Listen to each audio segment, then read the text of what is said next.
Ito na po yung ating natapos na kalkal pulley.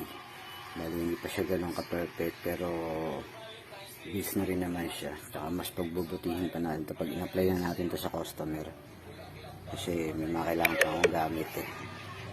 So update na lang pagkatapos